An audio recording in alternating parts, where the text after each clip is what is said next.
Halo, salam sehat untuk kita semua. Perkenalkan, nama saya Nurse Juandu. Saat ini, saya sebagai mahasiswa program Magister Ilmu Keperawatan, Fakultas Keperawatan USU Medan, dengan dosen pengampu Dr. Siti Zahra Nasution, SKP MNS. Baiklah, saat ini saya akan mempresentasikan terkait apa itu bahasa dan logika dalam berpikir. Apakah teman-teman sudah tahu apa itu bahasa dan logika dalam berpikir? Baiklah, di poin pertama, kita akan membahas terkait dengan bahasa. Bahasa, jika ditarik secara umum, adalah semua sarana yang berupa isyarat-isyarat, bunyi-bunyi, dan ujaran-ujaran untuk mempertukarkan perasaan dan pikiran. Dalam pengertian istilah, bahasa memiliki beberapa arti, diantaranya menurut Bushman tahun 2006 adalah sarana untuk mengekspresikan atau mengemukakan pemikiran, konsep, pengetahuan, dan informasi dengan tepat dan mentransmisikan pengalaman dan pengetahuan. Yang kedua, menurut Frida Laksana tahun 2008, yaitu sistem lambang bunyi yang dipergunakan oleh para anggota suatu masyarakat untuk bekerja sama, berinteraksi, dan mengidentifikasi diri dan alat komunikasi verbal. Yang ketiga, menurut Goris Kerap tahun 1994, bahasa yaitu memberikan pengertian sebagai alat komunikasi antara anggota masyarakat berupa simbol, bunyi yang dihasilkan oleh alat ucap manusia. Dan bahasa juga mencakup dua bidang, yaitu bunyi vokal dan arti atau makna. Pada poin yang kedua, kita akan membahas tentang logika. Logika atau logis, menurut cabang ilmu psikologi, yaitu mempelajari dan menguji kaidah-kaidah berpikir, jalan pikiran yang masuk akal dan pengetahuan tentang cara berpikir sehat, dan pertimbangan yang mengandung nilai kebenaran.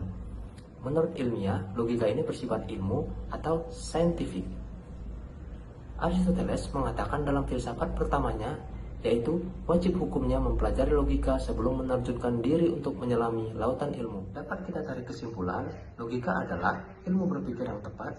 Logika sekedar menunjukkan adanya kekeliruan di dalam rantai proses pemikiran sehingga kekeliruan itu dapat dielakkan.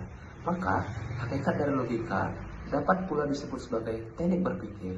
Yang kedua, bahasa merupakan alat dari proses pemikiran atau alat dari logika. Logika dibagi dalam 3 jenis. Yang pertama, logika transendental atau pemikiran murni.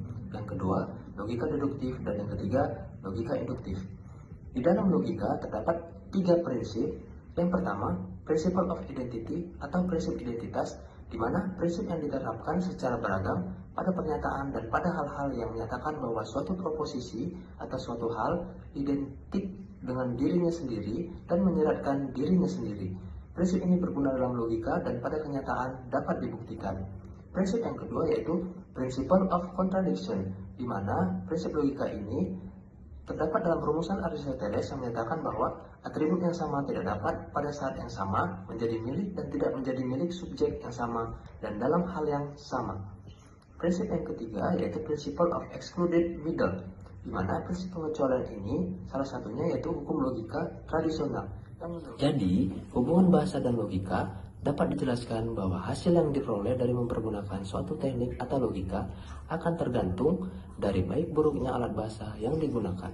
Penggunaan bahasa sebagai alat logika harus memperhatikan perbedaan antara bahasa sebagai alat logika dan bahasa sebagai alat kesusastraan.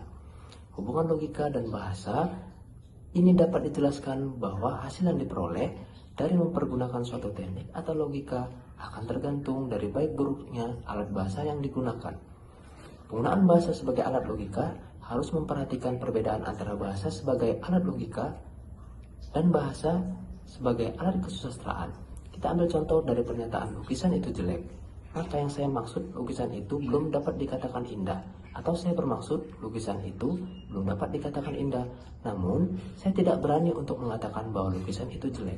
Logika hanya dapat memperhitungkan penilaian-penilaian yang isinya dirumuskan secara seksama tanpa suatu nilai perasaan.